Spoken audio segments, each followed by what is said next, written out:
Estás escuchando En Fase Experimental, ciencia en español desde el Reino Unido.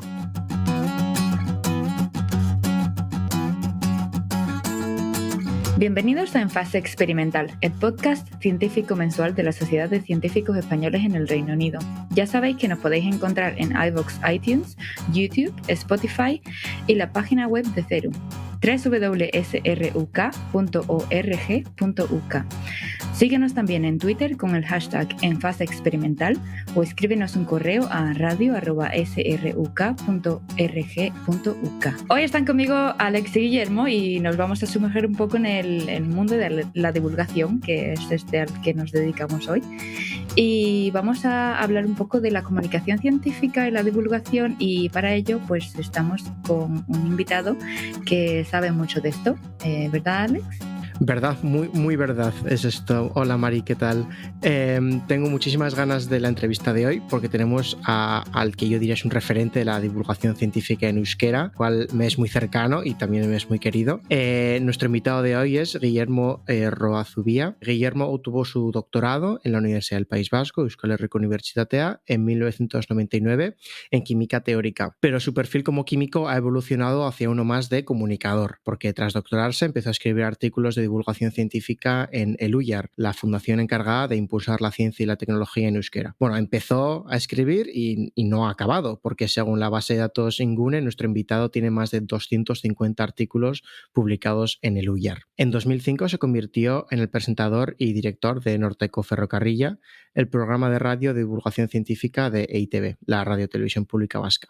Todo un referente en el campo que cumple ya su 24ª temporada. En el mismo medio también hace reportajes y ha sido encargado de animaciones gráficas en el programa televisivo Tecnópolis. Kaixo Guillermo, bienvenido y qué honor tenerte.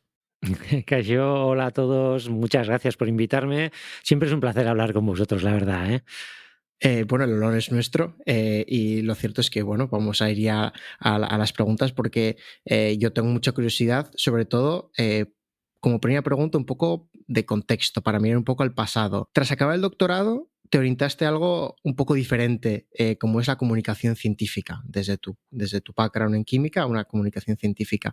¿Qué te llevó a ese aspecto de la ciencia y a qué retos te enfrentaste como comunicador siendo un científico puro? Pues en realidad yo lo que descubrí cuando hacía la tesis, que la hice, como decías, en química teórica, descubrí que yo no soy un buen investigador. Descubrí que lo mío no era la investigación, aunque en realidad la tesis salió muy bien. Incluso no tuve grandes contratiempos como otra gente, etcétera. Pero bueno, acabada la tesis, se planteó la época de ir a hacer un doctorado a algún sitio y empezaron a resonar algunos nombres de algunos centros y tal, pero en realidad yo veía que lo mío no era seguir investigando. Y luego, bueno, alguna situación personal en casa también me hizo dudar de seguir investigando, y al final lo que hicimos fue, bueno, mirar alrededor y vi que había una oferta en el UIAR, que es eso, como tú has contado, es una fundación que surgió para hacer divulgación científica en euskera, y entonces surgió la oportunidad. Si leí la tesis en marzo, en septiembre empecé a trabajar con ellos ya directamente en divulgación científica. Y de hecho, yo era un gran fan de la divulgación científica. Yo he crecido con Isaac Asimov y sus libros, no solo los de ficción, sino los de divulgación. He crecido con ese tipo de pues, Carl Sagan, Cosmos, yo qué sé. Esa gente que te ayuda a entender el mundo de verdad, cómo funciona. Y como era un gran fan, pues la divulgación era algo que lo tenía ahí remanente, nunca me lo había planteado, pero tenía como en la parte de atrás de la cabeza. Y entonces en ese momento dije, pues esta es la mía, ¿no? ¿Por qué no? Hacer divulgación científica, y encima si podemos hacerla en euskera, que había no tanta, pues mejor, vamos. Y bueno, a raíz de esa pregunta, cuando empezaste como presentador en Norteco Ferrocarrilla, lo pronuncié bien, espero, lo hiciste sustituyendo a Oyer Araolaza, un periodista, ¿no? Y bueno, desde tu punto de vista, un divulgador ¿es un científico trabajando como periodista o es un periodista trabajando como científico, o ninguna de las dos? La gran pregunta, ¿verdad? Es muy complicado, ya es muy complicado decidirse por uno o por otro. Yo soy un científico y tengo alma más o menos de científico, aunque sea comunicador también, ¿no? No tengo alma de periodista, pero puedo adaptarme y hacer el trabajo de periodismo. Una cosilla que habéis dicho es que en 2005 empecé con la radio. En realidad fue a finales de 2004 y lo digo, no importa, no importa el dato, pero para mí sí es importante que estos días precisamente estoy cumpliendo 20 años al frente de un programa de radio. Y entonces, yo que era un químico metido delante de un ordenador, ¿quién me iba a decir que iba a acabar siendo locutor de radio y que iba a acabar siendo locutor de radio durante 20 años? Yo no me lo hubiera creído en ese momento. Pero es verdad, y al hilo de lo que comentabas, Mari Carmen, es que eh, de alguna manera nuestra manera de pensar entonces es que los programas de radio, los programas de televisión, etcétera, los presentan o los dirigen o los llevan periodistas, y entonces nosotros los científicos podíamos entrar como colaboradores o algo así, y así empezamos en realidad. Pero llegó un momento en el que, tras pasar varios periodistas, del cual el último era Oyer Olaza, pues Oyer, cuando decidió irse porque iba a seguir por otro sitio, en vez de plantearle a Eluyar, vamos a buscar otro periodista que pueda hacerlo, planteó, vosotros los científicos también podéis hacerlo. ¿Alguien se anima? Y levantamos la mano dos químicos, Nagore Rementería y yo mismo. Y al final Nagore además ha saltado al programa de televisión que tenemos aquí en Eluyar, que se llama Tecnópolis y que es el equivalente, digamos, en televisión. Eh, y yo me he quedado en la radio eso durante 20 años. Yo estoy encantado y tal, pero para mí fue, no sé, sorprendente. Y lo que me preguntas, pues eso, periodista en ciencia o científico en periodismo, pues un poco de las dos, pero yo creo que es una tendencia habitual. Si piensas que en los deportes, pues Perico Delgado está comentando el Tour de Francia y se te hace natural, pues ¿por qué no Guillermo Roa comentando la química cuántica y sé que te se haga natural, ¿no? Pero bueno, Exacto. hay para todo ahí. Sí. Y hay bastantes elementos en el periodismo también que están más relacionados con la investigación, ¿no? Al fin y al cabo, periodismo también es investigar hasta cierto punto, ¿no? Entonces, ¿por qué no los investigadores pueden Sí. ser también periodistas en su Y al ámbito? final depende un poco de la persona y de sus inquietudes, ¿no? Y como Mm. dices, si periodismo o historia, un historiador está aplicando casi el método científico con documentos y con otro tipo de, digamos, de experimentos, Ujú. pero visto de una manera abstracta es un método científico, ¿no? Ujú, Precisamente. ujú. Y ya que has mencionado Tecnópolis, que está en la Radio Televisión Pública Vasca también, al igual que tu programa Norteco Ferrocarrilla, ¿crees que esta apuesta definida por la divulgación científica que se ha hecho en la Radio Televisión Pública Vasca es un ejemplo a seguir? ¿O hay algún elemento que creas que se puede importar a otros lugares o a otros sistemas? Es una pregunta muy difícil para mí.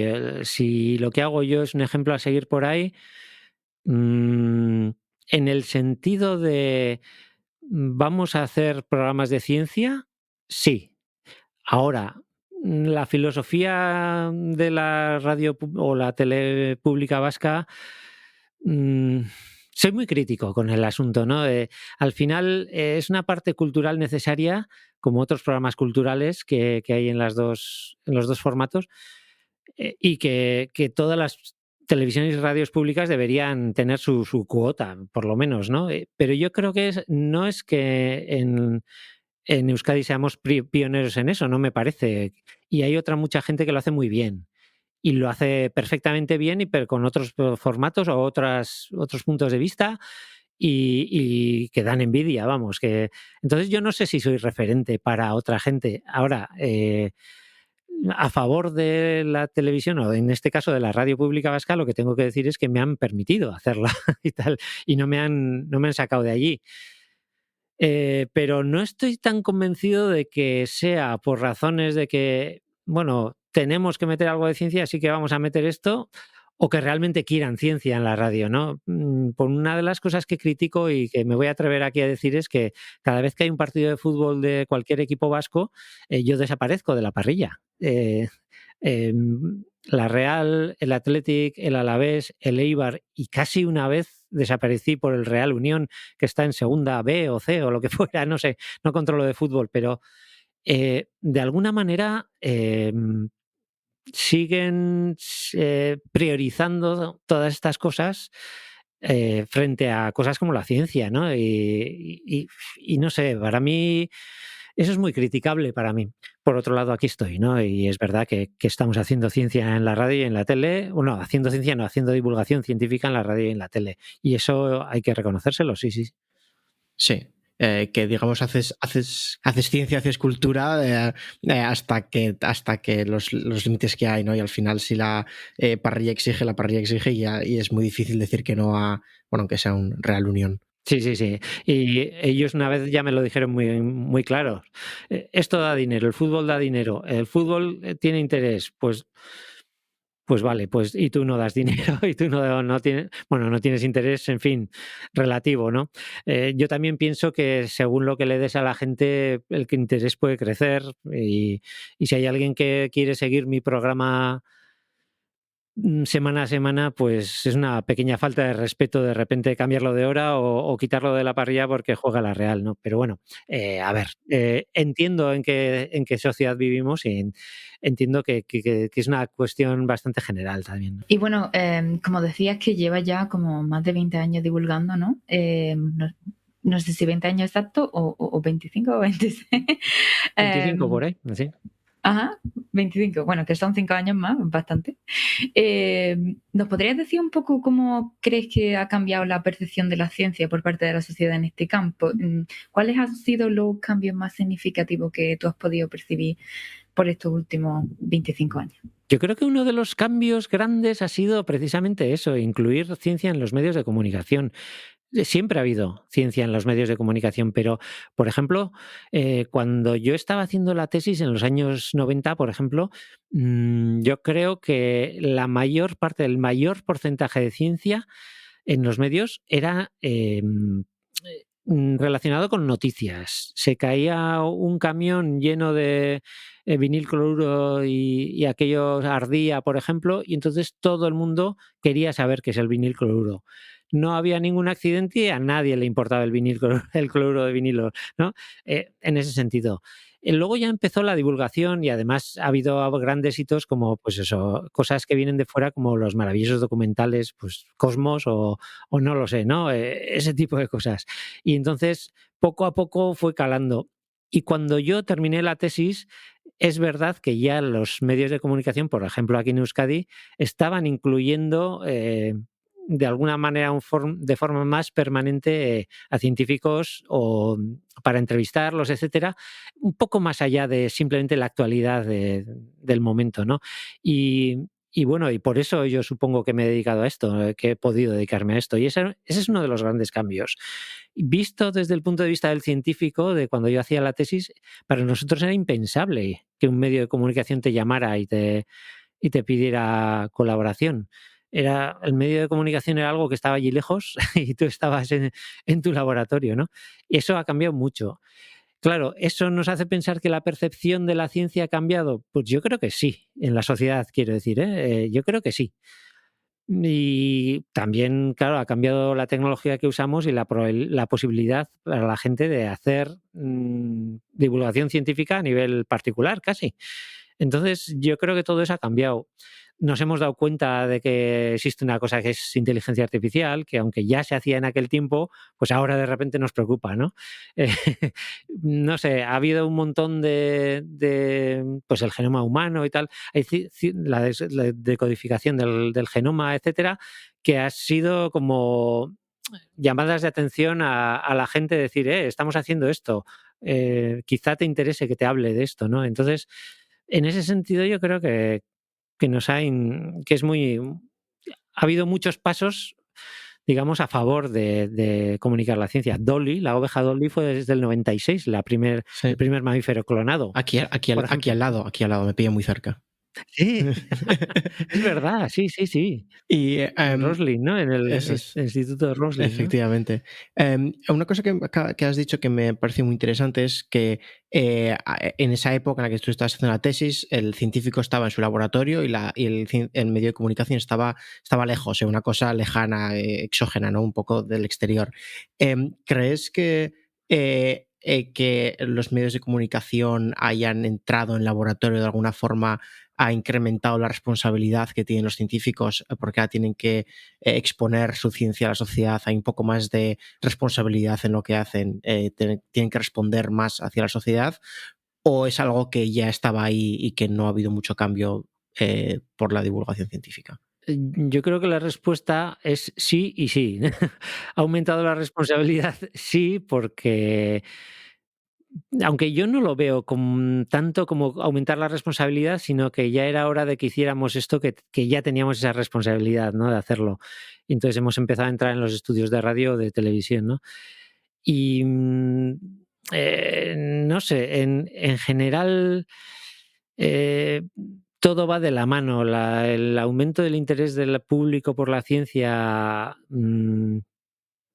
conjunto con el asumir que tenemos una responsabilidad de contar a la gente lo que hacemos en un laboratorio, todo ha ido creciendo de la mano. Entonces, es una evolución que ha ido conjunta, entonces sí va cambiando, pero no sé si tanto es el susto de "Oh, tenemos esta responsabilidad y antes no la sentíamos". Yo creo que no es tan así, pero sí que la respuesta es sí, vamos. Ujú. Otra cosa que igual hemos visto crecer en los últimos años a lo largo de un poco la exposición de la ciencia a la sociedad es la desinformación y un poco las medias verdades, que a veces ni siquiera están malintencionadas, pero pues sabemos que esto es una bola de nieve. Em, y em, Uno de los frentes que tienes abiertos, como has mencionado, es la Fundación Eluyar. Em, en este siglo XXI, con tanta inmediatez y donde las redes sociales son uno de los ah, acelerantes, ¿no? de esta bola de nieve, ¿qué nuevos retos tiene la Fundación Eluyar respecto a la desinformación respecto a cuando empezaste tú hace, pues eso, ya 25 años? No sé realmente contestar muy bien a eso. Lo que sí te diré es que la idea de que em, tenemos facilidad mucha más facilidad que antes para informar, pero eso también trae más facilidad para los que desinforman, queriendo o no. Esa idea ya era real cuando yo estaba haciendo la tesis y yo creo que cuando yo estaba haciendo la carrera y casi cuando yo era niño, ¿no? Según se ve que aumentan tus posibilidades de comunicación y no sé, de enviar mensajes a todas partes, según la ves crecer, te das cuenta de que también va creciendo la desinformación, ¿no? Entonces, claro, estamos en un punto que no es comparable al que teníamos cuando yo hice la tesis, por ejemplo, en los años 90. Pero también quiero pensar que estamos en un punto mucho más pequeño que dentro de 40 años, que habrá, vete a saber qué, con lo que se podrá dar mucha más información incluso, ¿no? El problema de tener demasiada información sigue siendo el mismo. El problema de quién debe ser un referente y quién no sigue siendo el mismo, ¿no? Y yo a veces me pregunto, ¿tengo que ser yo un referente? Yo creo que tampoco soy un referente, vamos, la gente no me para por la calle para preguntarme a una pregunta científica, así, pero sí que es verdad que al estar en una radio pública vasca no, o sea, radio pública cualquiera y tal, haciendo ciencia o hablando de ciencia, sí que la gente espera que digas quién sí y quién no. Y no sé si yo hasta qué punto soy el que tiene que juzgar quién sí y quién no, ¿no? ¿Es fiable o no es fiable? Y tampoco sé si eso sería efectivo. Por un lado, ¿quién soy yo para decidir? Pero por otro lado, el hecho de que yo te diga a ti, no, a este no lo escuches, que este lo que dice está mal. yo bien, él mal. Ese discurso para mí no funciona. No sé, Pero no estoy seguro. Es una cosa que es difícil de explicar, ¿no? En la sociedad que vivimos hoy en día nos gusta la certeza, nos gusta el sí o el no. Entonces nos queremos que cuando escuchamos un programa como el tuyo nos digas CRISPR sí o CRISPR no, que nos digas este experimento ha funcionado, este experimento ha fracasado, pero digamos que pues bueno, sabemos que no funciona así. Entonces, igual explicar esa escala de grises es un reto muy difícil que tenéis o tienes que abordar casi todos los días en vuestro programa. Sí, hoy, precisamente el día que estamos grabando este podcast, hoy, a la noche voy a emitir el programa de hoy y la entrada que he hecho es sobre el gato de Rödinger. Una de las cosas que la gente piensa del gato de Rödinger es que está vivo y muerto a la vez. Y en mi entrada decía, no, eso no es así. Lo del gato de Rödinger no es que esté vivo y muerto a la vez. Es que tenemos información previa a mirar a ver si está vivo o muerto y entonces tenemos dos probabilidades de que esté vivo o esté muerto, entonces las dos se solapan, pero no es que esté vivo o muerto a la vez, ¿vale? Ya nos metemos en cuestiones cuánticas, filosóficas, etcétera. Pero lo que quiero decir es, vale, mi pedantería con este tema está bien, como presentador en un programa de ciencia, pero la gente de la calle, el que me oiga, ponga la radio y me oiga durante 2 minutos divagar sobre esto, él lo que quiere es sí o no. Quiero decir, ¿está bien el gato de Rödinger o no está bien? Tampoco me parece mal que la gente tenga esa idea en la cabeza de que está vivo y está muerto a la vez. No es preciso, no es exacto, no es exactamente cierto, pero bueno, le sirve para funcionar y claro, él sabrá de otra cosa que para mí, yo también necesito un esquema simplista para no tener que pensar. Yo, pues no sé. Sí, cualquier cosa. Yo tengo la idea simple de este es bueno, este es malo, o este no sé qué, este hizo tal o hizo aquello, hizo. Y entonces, como no me voy a dedicar a eso y no soy un especialista en esto, prefiero tener una idea simple. Entonces, como divulgador, mi idea es que las ideas simples con las que se queda la gente, que es necesario que sean simples, que no sean destructivas, no sé cómo decirlo, o que no sean... Claro, a la gente que no sepa el gato de Rödinger exactamente qué quiere decir tampoco le afecta demasiado. Pero si hay un debate sobre vacunas del COVID, pues quizá debería tener las cosas más claras. Quizá es más peligroso la desinformación o la... No, eso mismo iba a puntuar yo ahora mismo, porque digo, bueno, la divulgación científica, si hablamos de un hipotético gato que está en una caja, quizá importa menos si hablamos del COVID, ¿no? Porque esto de la divulgación científica se hizo masivo durante, obviamente, el COVID. Pero para bien y para mal, ¿no? Para ayudar a la gente a prevenirlo, pero también para crear mucha desinformación al respecto, ¿no? Hay gente que decía, sí, pues si me tomo un vaso de lejía, no previene que el COVID, bueno, pero chiqui, no, sí. Entonces, sí, pero sobre todo en estos casos. Aunque estoy de acuerdo con lo que dices, y que quede claro que estoy de acuerdo con lo que dices, a pesar de todo, sí creo que también es útil hablar sobre el gato de Rödinger. Y la razón es, bueno, el gato de Rödinger o la antimateria o yo qué sé, o el teorema de Poincaré en matemáticas, yo qué sé. Cosas que aparentemente, digamos, no tienen utilidad en nuestra vida diaria, pero sí que sirven para crear un clima de cultura científica general. Me da igual que sepas exactamente lo que es una función de onda o no, pero que sepas que hay gente que sí está trabajando con esto y que además esto funciona en nuestra vida diaria y que la mitad de los aparatos electrónicos que usamos están basados en lo que este tío con la función de onda está investigando. O sea, al final no es, digamos, una idea rara, una pedrada mía que tengo. No, la relatividad no hay quien la entienda y no nos interesa para nada y tal, ya, pero tú usas el GPS, que hace corrección relativista para poder darte la señal de vida. Y a ti sí te interesa saber que estás en esta calle y no en la de al lado. Sí, bueno, que al final se nos hace difícil igual entender que estos conceptos, aparte de filosóficos, también tienen una utilidad en la vida real. Sí, es maravilloso, por ejemplo, el libro El hombre anumérico de John Allen Paulos, que es un matemático estadounidense de origen brasileño, creo, que él decía, vivimos en una sociedad muy numérica, absolutamente basada en números, en todo y tal. Hay ingeniería, números, física por todas partes y, sin embargo, la gente no quiere saber nada de números. Esto es preocupante y es un poco va por ahí en los tiros, yo creo. Deberían, por lo menos, no tener rechazo a las Ya. matemáticas o a los números o a lo que sea. Sí, y yo creo también, ¿no?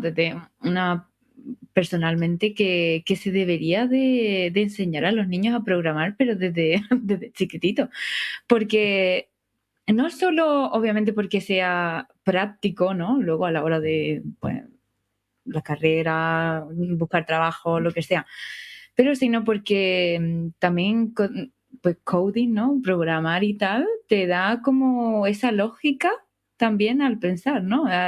Al pues, Mm. ¿cómo hago para sacar este producto, no? ¿Qué pasos hay que llevar y qué lógica, matemática también, ¿no? Ujú. Hay que llevar y lingüística, de cierto modo también. Qué buena idea, joder. Entonces, me parece que sí, que desde chiquitito, no sé, a lo mejor cuando ya empiezan, bueno, desde chiquitito ya saben usar las tablets. Entonces, no sé, a los 8 años yo creo que ya podrían empezar a hacer cosas muy simples. Sí, la verdad es que no lo había pensado, pero Pues sí. Sí. Otra pregunta que te queríamos hacer era sobre este mundo de la divulgación científica. Es un campo, hemos sido un poco niche, es un campo así muy específico y muy en la interfaz de diferentes campos, entonces es un campo muy curioso, muy específico, ¿no? Pero es que además hacerlo en euskera es incluso todavía más niche, más reducido. ¿Qué retos afronta hacer la divulgación científica en un idioma minoritario en comparación con el español o el inglés, ¿no? Con los ejemplos de Carl Sagan, por ejemplo, que has puesto? sí, el gran reto, por ejemplo, ya de forma objetiva, es que mi audiencia no solo es mucho menor que el resto, que eso en principio no tendría por qué ser un problema, sino que esa audiencia además tiene la opción de escuchar todas las cosas que se hacen en los otros idiomas. Entonces, claro, hay una divulgación maravillosa hecha en castellano, hay una divulgación maravillosa hecha en inglés, hay una serie de cosas a las que nosotros no podemos llegar porque somos pequeños y tenemos recursos limitados y por ahí fuera hay mucha gente haciendo muchas cosas muy buenas. Entonces, ¿por qué me va a escuchar a mí en mi programa de radio pudiendo escuchar a no sé quién que lo hace mucho mejor o que tiene más medios para hacerlo, ¿no? Yo trato de hacerlo lo mejor posible y le doy mi toque personal y tal, que bueno, podemos discutir si es bueno o si es malo, si te gusta más, te gusta menos, pero es verdad que si se quedaran con lo mío solo, estarían muy limitados y hay mil cosas muy buenas por ahí. Entonces, ¿por qué escuchan mi programa de radio? Y entonces ahí empiezan los temas de, hay gente que lo hace por militancia, hay gente que simplemente, pues como es su idioma, pues tiene la radio puesta y entonces cuando llega a cierta hora salgo yo en la radio. Hay gente, no sé, hay un poco de todo y no nos vamos a engañar, también hay una especie de sentimiento de que hay que impulsar la cultura vasca y quizá por eso también me escuchan, si no, no me escucharían, ¿no? Entonces son retos, sí. Y en ese sentido también, ¿no? Pues como hablamos nosotros, somos españoles viviendo en Inglaterra o en Escocia, viviendo en el Reino Unido, que somos científicos también, ¿no? Y entonces, ¿crees que el idioma en este ámbito también es un obstáculo para la comunicación científica o es cierto que la ciencia es un idioma común para todo el mundo? Sí que es diferente, digamos, tiene detalles diferentes cada idioma. A ver cómo lo diría yo. El científico en general hoy día trabaja en inglés. Entonces, por ejemplo, yo entrevisto muchos científicos, pues no sé, durante el año, gente que está trabajando en inglés y que viene a hablarme en euskera en mi programa de radio. Esto en castellano también pasa, ¿no? Entonces los términos le vienen en inglés a la cabeza. Yo siempre les digo, por favor, olvídate del euskera, olvídate de la traducción porque vas a perder el hilo. Yo prefiero que sigas con la idea. Cuando me digas el término en inglés, si podemos ya lo traduciremos entre los dos o lo que sea, pero no pierdas el hilo de la idea, que es lo que realmente me interesa comunicar, ¿no? Esa es mi filosofía de esto. Si me dices eso, bueno, es igual, sí, cualquier término en inglés yo trataré de llevarlo a euskera, pero prioriza la idea. Eso por un lado. Por otro lado está el asunto de qué terminología tenemos en euskera y qué características tiene el euskera, digamos. El euskera, que es un idioma antiquísimo y que nadie sabe de dónde viene, etcétera, pero que sí sabemos que no es de origen preindoeuropeo. El problema que tiene, digamos, es que la tradición escrita del euskera es mucho más débil que la tradición escrita, pues, del castellano, del inglés, etcétera, ¿no?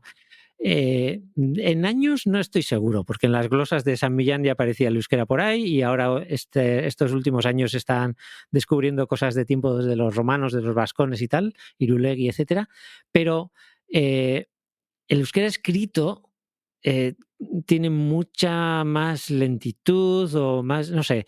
Entonces ahora, en estos últimos 50 años, digamos que en mi vida es cuando se está decidiendo con reglas qué se puede aceptar por bueno, qué se puede aceptar por malo, qué términos vamos a incluir, y qué vamos a dar. Vamos a ver, ¿cómo se dice el ejemplo que Coding, ponía ¿no? cuando me... Sí, sí. ¿Cómo se dice entanglement? ¿Cómo se dice, yo qué sé, cualquier otra cosa? ¿Cómo hay que decirlo? Entonces hay un montón de estudiosos que están mirando a otras lenguas, qué términos directamente las importan y ya está, qué términos no, cuáles tenemos que euskerizarlos, cuáles no, etcétera. En esa lucha, que no es nada fácil hacerlo del todo bien, pues estoy yo que yo no decido ningún término, intentando de poner el término adecuado para que el euskera que yo esté transmitiendo a través de la radio sea lo más culto posible. Hombre, siempre tendré mi deje y tendré mi esto, pero bueno. Entonces, esa es otra de los problemas que en castellano también hay, pues igual también hay, pero seguramente hay mucha más gente trabajando y más tradición escrita detrás. Sí, yo creo que Entonces, cada lengua aporta diferentes cosas, ¿no? Cuando tú piensas, bueno, cuando yo pienso, por ejemplo, en inglés, ¿no? Es diferente cuando yo pienso en español. Y bueno, vosotros español, inglés y euskera, ¿no? Entonces, claro, en cada lengua uno piensa, estructura los pensamientos de forma diferente, ¿no? Entonces yo creo que, Sí, bueno, que es bonito tener esa diversidad en el pensamiento también, la organización de las ideas. sí. Lo que iba a decir es que igual en términos de divulgación, por lo que dice Guillermo, que al final como hacemos ciencia en inglés todos los días, hacer divulgación en inglés es, digamos, seguir en la autovía, ¿no? Seguir en sexta, pero en cuanto tienes que hacer la divulgación en otro idioma, vas en esta autovía haciendo ciencia, pero ahora tienes que incorporarte una carretera secundaria, ¿no? Tienes que irte a autovía, eso es. hacer tu divulgación y luego ya cuando vuelves digamos, al inglés te vuelves a incorporar a autovía. Entonces igual respecto a otros idiomas, igual sí que hay, como dices tú, un poco de pues una dificultad inherente al hecho de que has cambiado de idioma a un idioma que no es el de la ciencia. Sí, y sin embargo, como contrapartida, es verdad que en inglés hay mucha competencia, digamos, de divulgación. Hay mucha gente haciendo cosas muy buenas, entonces tu aportación a veces se queda en nada. Y en euskera había mucha menos, bueno, hay mucha menos que en el mundo en inglés, por supuesto.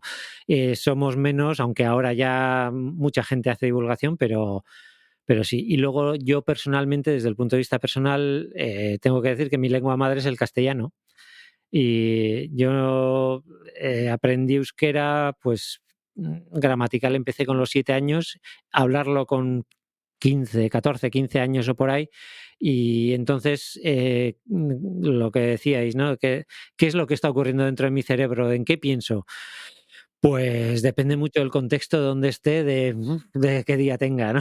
Y a veces cuando trato de hablar en euskera en realidad estoy pensando en castellano o a veces leo un texto y luego tengo que pensar, ¿esto que estaba en inglés, en euskera o en castellano? Porque leo los tres con la misma, me da igual, o sea, no me planteo en qué está, yo simplemente lo cojo y lo leo y lo entiendo. Y luego digo, ahí va, esto era... Mm. Yo para mí, que soy 100% castellana, o sea, yo que hablo solo castellano e inglés, bueno, un poco de alemán y tal, Inglés, ¿no? inglés. Pero, Alguna pincelada. pero bueno, lo que yo voy a decir es que el euskera particularmente me suena como castellano, pero como si hubiera tenido, no sé, un ictus y no me enterara de lo que dicen. Pero suena castellano, o sea, bueno, un poco, no la entonación, la Sí. prosodia ahí no está del castellano, la articulación Sí. un poco del castellano, pero luego el contenido es cero. No me entero de casi nada. Claro, es que con el euskera ocurre una cosa muy curiosa. Podemos hablar de que eso, lo que decía antes, que el euskera es un lenguaje muy viejo, muy tal, de orígenes perdidos en la prehistoria por ahí. De acuerdo. Incluso aceptando eso, tenemos una influencia del latín brutal. El 80%, creo que era el 80% de las palabras en euskera hoy día, en el euskera actual, tienen origen latino en realidad, porque la influencia, sí, o sea, eran la mayoría, digamos. Lo que no tiene, la gran diferencia no está tanto en qué palabra usas, que también, pero sino en la estructura de cómo está montado el idioma y cuál es la filosofía del idioma. Es un idioma declinable, bueno, tiene sus características, etcétera, y sus características de cómo montas la frase y cómo dices las cosas. Pero claro, la fonética también, aquí se suele decir mucho, y no sé si es cierto o no, pero que el castellano cogió la fonética del euskera. Puede tener su sentido, igual es verdad, no lo sé, pero, pero el caso es que, sea o no sea verdad, la realidad es que las vocales de castellano son las mismas que el euskera. Sin embargo, yo creo que ni en el catalán ocurre, ¿no? Y desde Ni en luego ni en el francés, ni francés, en ni portugués. en, eso es, Sí. y desde luego no en inglés o en idiomas germanos o nórdicos como eso. Entonces, es posible que te suene a castellano porque la fonética es la misma, vamos, A, E, I, O, U, y luego consonantes. Entonces, eh, la gran diferencia, insisto, está en la estructura del idioma y cómo se estructura. Y luego es verdad que hay muchas palabras también que son como muy propias nuestras vascas, que no hay equivalente, no hay cosas que se les parezca. Y entonces, bueno, cambia un poco, no Sí. sé. Alex, tú también lo conoces y tú Sí, también yo sabes decir algo. completamente de acuerdo y además también, Mari Carmen, también me pasa a mí con idiomas que no son ni siquiera de europeos, que hay si la tonalidad es parecida, yo estoy andando por la calle aquí en Edimburgo y escucho a alguien con una tonalidad parecida y digo, castellano, no, no. No, y de repente, cuando lo proceso, al cabo de un par de segundos, me doy cuenta que es un idioma completamente diferente, A pero lo mejor hay es ciertos italiano, idiomas que, portugués. sí, no, incluso más lejos, que idiomas, creo que bueno, de todos los idiomas que se hablan en la India, hay uno de ellos que la tonalidad se parece muchísimo al castellano, y entonces yo cuando lo escucho hablar por la calle sí, me quedo parado y digo, pero luego a los 2 segundos me doy cuenta que no estoy entendiendo. Porque claro, el cerebro tú intentas procesar lo que te llega, ¿no? Entonces lo intento procesar y pasa la primera barrera, que es la tonalidad, y la segunda ya O el no se queda filipino atascada. también, ¿no? El filipino, tenemos bastante Sí, cosa en común también. sí, Ah. sí. Una pregunta también, Guillermo, que te queremos hacer, que es igual un poco más personal, menos del campo, es una pregunta más dirigida a una persona como tú que nunca deja de aprender, ¿no? Que para cada programa tú tienes que aprender y quieres aprender. Y en ese sentido, la pregunta es si uno se puede cansar del querer saber, del querer aprender, si uno en un momento dice, sé suficiente y con lo que sé me basto, soy suficiente y hasta aquí he llegado. Yo creo que la respuesta es que no, o a mí desde luego no me pasa. Lo que sí, y como estoy hablando desde el punto de vista muy, muy, muy personal, es a mí lo que me cansa sí es la actualidad. Quiere decir, si alguna vez me canso de aprender es cuando la actualidad me exige que aprendas qué es tal cosa. Y por ejemplo, antes has mencionado el CRISPR. Cuando salió el CRISPR, parece que de la nada, de repente, todo el mundo tenía que saber lo que es el CRISPR, incluido yo, y me da una pereza terrible. Ahora me tengo que poner a ver qué es esto. Cuando dicen que es el copy-paste genético, ¿qué simplificación están haciendo o qué no y tal? ¡Qué pereza! Yo no quiero esto. Sin embargo, cuando lo aprendí fue una gozada, porque luego, ahí va, mira, qué interesante esto. Y luego el siguiente paso es, ¿y qué problemas tiene? Que eso la primera vez no nos cuentan, pero luego sí. Y entonces fue interesante, pero a mí el tener que aprender por actualidad me da cada vez más pereza. Y no debería. Ya sé que no debería, es uno de mis problemas, ¿eh? Pero otro asunto muy curioso es el de en qué campo te mueves, porque a lo mejor te gusta la bioquímica y no te gusta, yo es que sé, la ciencia atmosférica. Y claro, yo no puedo, o sea, no debo elegir uno u otro, excepto cuando tengo que meter algo nuevo y digo, a ver, aquí ¿qué me apetece, de qué me apetece hablar, ¿no? Pues igual tengo 10 minutos en mi último programa que tengo que rellenar con algo y entonces pues voy a lo que me gusta, ¿no? Es como cuando elijo las músicas también, ¿no? Yo elijo las músicas para terminar el programa. Mi programa no es musical, pero por supuesto que hay músicas a veces intermedias y sobre todo al final. Y cuando acabo siempre hay un amigo en la radio, uno que es técnico, y me dice, se nota de qué generación eres por las músicas que pones. Claro, llevo 800, no sé cuántos programas llevo, casi 900 o por ahí. Y claro, estoy harto de elegir músicas. Entonces, cuando empecé, wow, locutor de radio, y además puedo elegir la música que va a sonar en la radio, qué guay. Entonces puse mis favoritos, claro, durante los primeros no sé cuántos programas, pero luego ya se te han acabado los tuyos y tienes que empezar a mirar alrededor y era terrible. Sí. Era, ¿qué pongo ahora?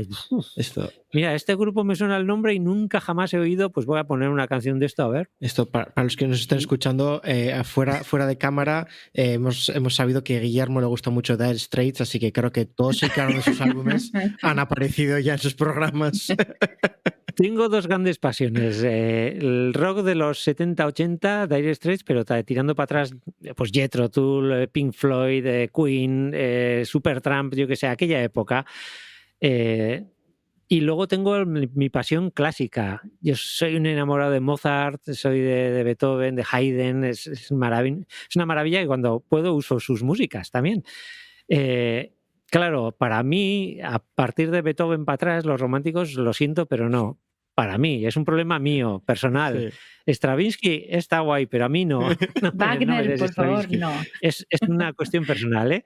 Y algo parecido me pasa con, pues eso, se acaban los 80 en música, digamos, moderna, popular, rock, lo que quieras, estoy perdido ya. Claro, luego me pones algo y digo, qué guay, qué bonito, pero está fuera de mi rango, ¿no? Soy un hijo de mi tiempo, supongo, de mi tiempo de joven, porque mi tiempo también es este y debería oír música de ahora también, pero bueno. Bueno, tenemos nuestras preferencias. Voy a ser autocrítico con esto también. Y bueno, ya para acabar y así como pregunta final, un poco mirando a las nuevas generaciones, un poco como lo que estamos hablando, ¿qué consejo le darías a esos futuros divulgadores que hoy en día están en ciencia? La verdad es que no me atrevo a dar muchos consejos, ¿eh? Un consejo es eso, lo que decía Alex, de que siempre aprendas. Igual también uniendo con lo que decías tú, Mari Carmen, de que los críos deberían programar, en mi consejo sí es intenta mirar las cosas de un enfoque nuevo, o sea, mira a lo mismo pero desde otro sitio y dale un giro a ese planteamiento. Eso es lo que me atrevería a dar, que yo creo modestamente que sí ha sido mi signo de identidad, mi seña de identidad en la divulgación. Pero por lo demás, sí que me doy cuenta de que, claro, yo ya tengo una especie de inercia de una manera de hacer las cosas que ya se está quedando atrás. Hace no mucho invité a una química que trabaja en el mismo laboratorio donde yo hice la tesis, una amiga, y le decía, Eli, vente aquí, vente a la radio, que vamos a hacer un programa sobre lo que tú investigas y tal. Y me dijo, pues sí, ya tengo ganas, nunca he estado y tal. Y bueno, y llegó, entró en el estudio y antes de empezar el programa me decía, ¿sabes lo que me ha pasado? ¿Sabes lo que me ha dicho mi hijo de 7 años? Me ha dicho, Ama, ¿a dónde vas? Y le he respondido, pues a la radio, a hacer una entrevista y tal. Y me ha preguntado, ¿qué es la radio? Oh. Uf, Con qué 7 duro, qué años no duro. sabía lo que es la radio y Wow. supongo que ni siquiera es culpa suya, ni siquiera de sus padres. O sea, quiero decir que no es una cuestión de culpas o de no culpas, sino que hay que aceptar que el mundo está cambiando y que lo que yo daba por bueno hace 20 años en divulgación quizá no tiene por qué ser bueno ahora. Mi experiencia está ahí y vale, pero yo no me atrevo a decirles que lo mío es lo bueno o lo mío era lo bueno. No me atrevo, ¿no? Sí, bueno, y lo que... No sé si con esto Sí, te respondo. totalmente. Lo que a lo mejor antes era la radio, ahora se está convirtiendo un poco más en podcast, ¿no? Porque es como, no tengo Por el ejemplo. tiempo a esa hora, cuando emiten el programa, de escuchar el programa quizá, ¿no? Pero puedo escuchar parte del programa que me interesa cuando yo quiero. Un poco la inmediatez. Y el que lo va a oír, como va a hacer exactamente lo que acabas de decir, pues el que lo hace tiene que tener en cuenta eso. O sea, si te digo, no puedo escuchar un podcast que diga, acaba de acabar la Segunda Guerra Mundial, no, porque igual cuando se grabó acabó la Segunda Guerra Mundial, pero ahora ya, pues como que ha pasado mucho tiempo y las cosas son muy diferentes, ¿no? Entonces, con el podcast, por ejemplo, otra cosa que me encanta del podcast es que no tiene límites de tiempo, o bueno, los límites de tiempo se lo pone el que lo hace. Y yo a veces escucho podcasts de 7 horas. No lo escucho 7 horas seguidas, pero no me importa oír ahora media hora o luego otra hora y media, no sé, quiero decir, y me encantan porque pueden profundizar todo lo que quieren ahí. Sin embargo, en un programa de radio, yo 50 minutos, en cuanto pasan los 50 minutos entre el informativo al principio de la hora, etcétera, ya me tengo que callar porque viene alguien más a la radio, ¿no? Claro, al final bueno. también un poco de la sociedad de la inmediatez, ¿no? Que también es lo que decías tú antes, como la actualidad presiona a la ciencia, ¿no? Y eso es lo que igual menos se disfruta.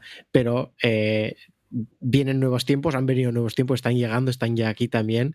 Entonces también es un reto al que, bueno, que nosotros también como divulgadores, más jóvenes también, nos tendremos que enfrentar y tendremos que aportar algo, aunque sea la sugerencia de que los niños deberían aprender coding a los 8 años, lo cual me hubiese pillado muy a contrapié a mí. De hecho, tengo una pregunta para vosotros dos, si me permitís. O sea, vamos a cambiar papeles durante un momentito. Por supuesto. Y os voy a preguntar sobre la obsesión que tenemos los que llevamos mucho tiempo divulgando, etcétera, por adaptarnos, nos lleva a reflexiones como las de a hoy día no se puede hacer un contenido de más de 2 minutos, o si haces un vídeo que sea de 30 segundos y tal, porque eso es lo que consumen los jóvenes. Eso es digamos, el principio bajo el que me pongo yo a mí mismo cuando pienso en hay que cambiar de formato. Pero luego no sé si es verdad. Un joven no oye nunca, jamás, un programa de media hora, de 1 hora. Bueno, te puedo decir que seguramente los capítulos de Netflix que duran 50 minutos se los ven. Eso seguramente. Efectivamente.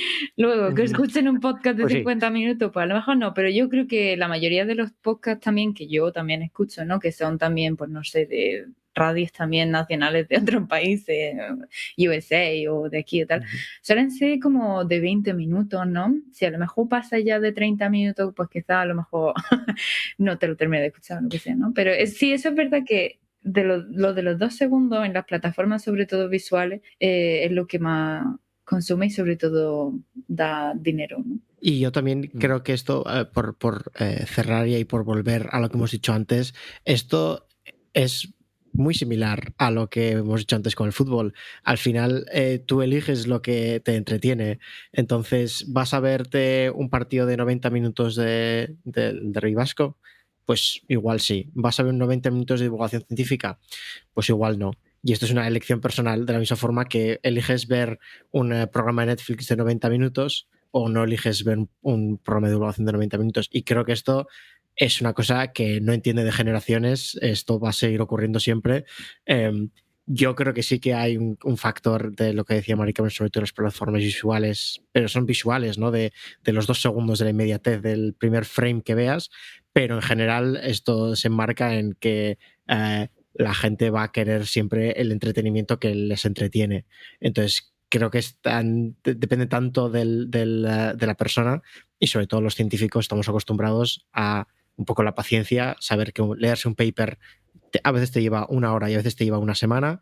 Entonces, si el podcast dura 7 horas, pues adelante, ¿no? Yo creo que también depende mucho del campo del que vengas. Interesante. La gente en ETV suele decir lo de los 20 minutos que habéis comentado antes, pero me vale tu respuesta también, Alex. O sea, que si realmente le interesa mucho a un adolescente, puede estar 7 horas escuchando sobre el tema, quizá sobre un tema sí y otro tema no, ¿no? O sea... Sí.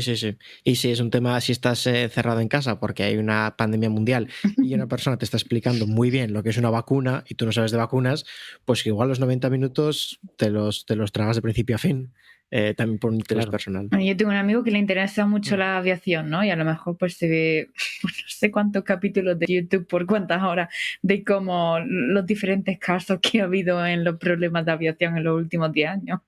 Entonces... Qué interesante, sí. O sea, que no me tengo que obsesionar con reducir todo al medio minuto. Para nada. Yo creo que no. Yo creo que no. Y además, la ciencia en 30 segundos no es ciencia. Exacto. En 3 minutos sí. Hay competiciones de tesis doctorales en 3 minutos. Eso sí. Ya. Sí. Bueno, pues sí. Muchas gracias a nuestro invitado de hoy, Guillermo Roa. Un placer haberte tenido en el programa. Y bueno, por muchos años más, muchas más temporadas de divulgación en euskera o en el idioma que sea. Muchas gracias, Mari Carmen, muchas gracias, Alex. Estoy encantado de haber participado con vosotros y a ver cuándo nos vemos en persona, al lado.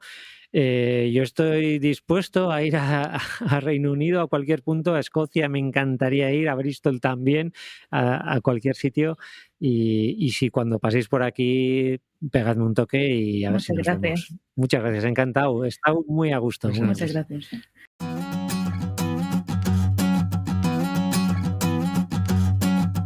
En Fase Experimental, en tu plataforma de podcast favorita y en la web de la Sociedad de Científicos Españoles en el Reino Unido.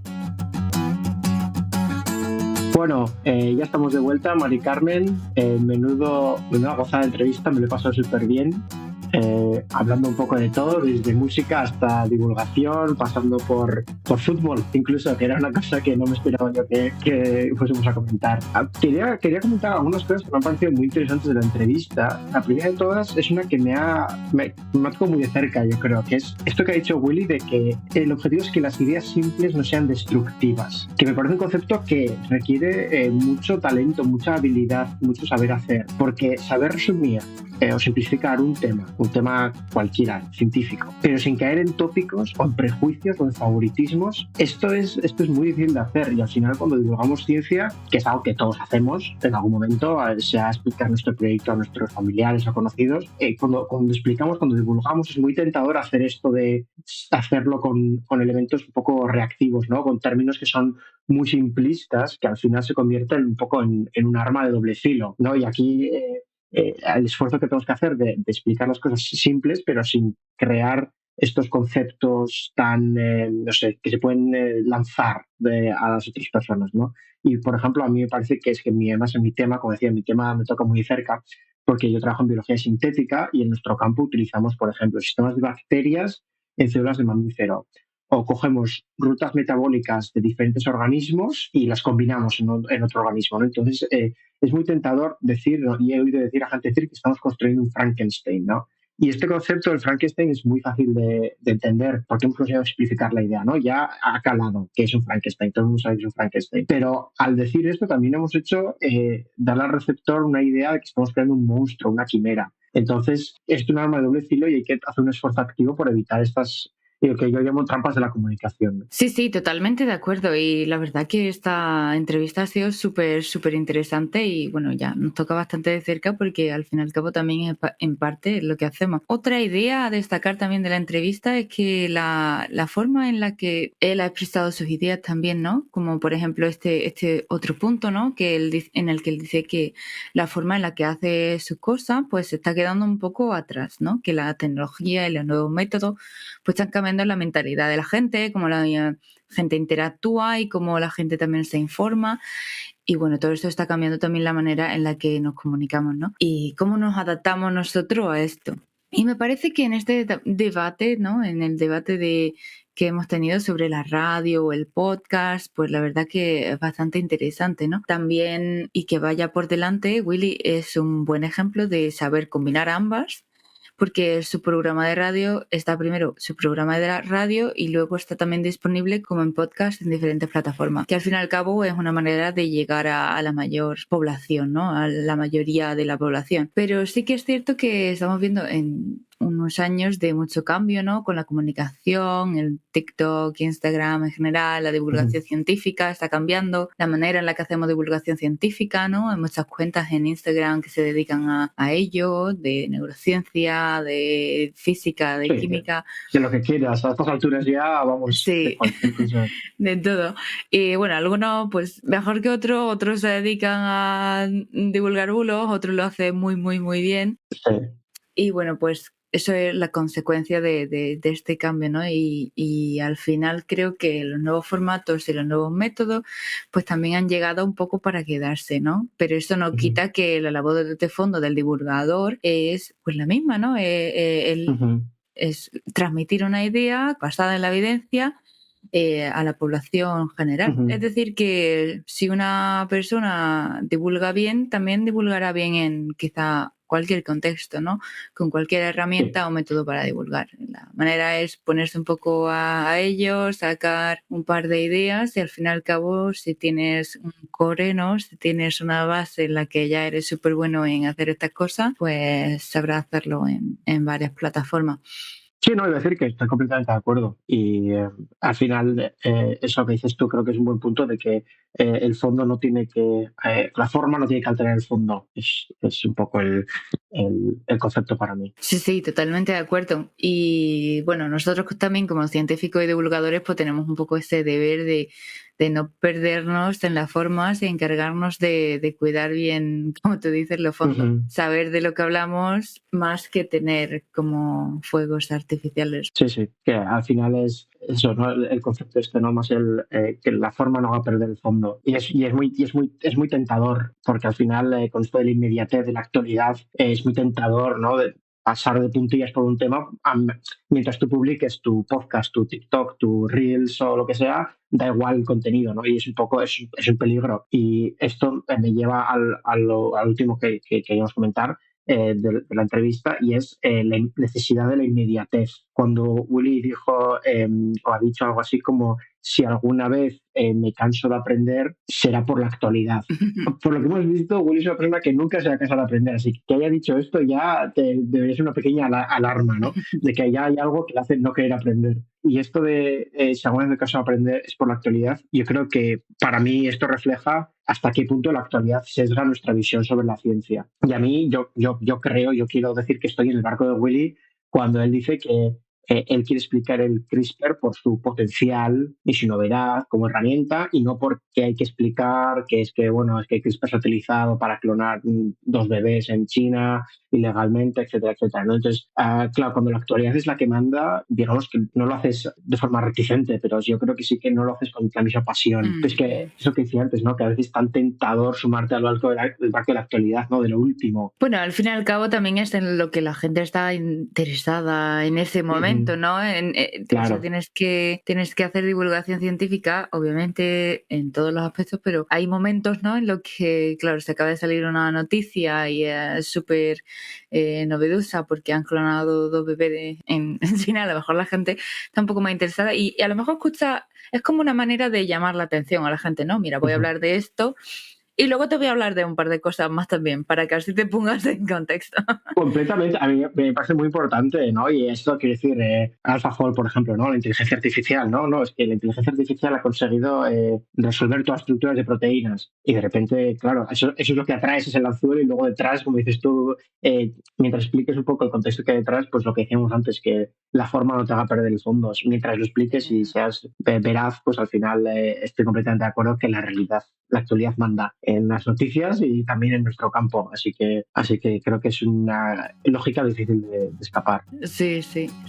Pues nada, Alex, muchas gracias por la entrevista de hoy. Nos lo hemos pasado genial hablando con Guillermo y bueno, también muchas gracias a Ceru por hacer posible este podcast, a Carlos Bricio porque se nos escuche tan bien y que la ciencia os acompañe. Nos vemos a la próxima. En Fase Experimental, cada mes en tu plataforma de podcast favorita.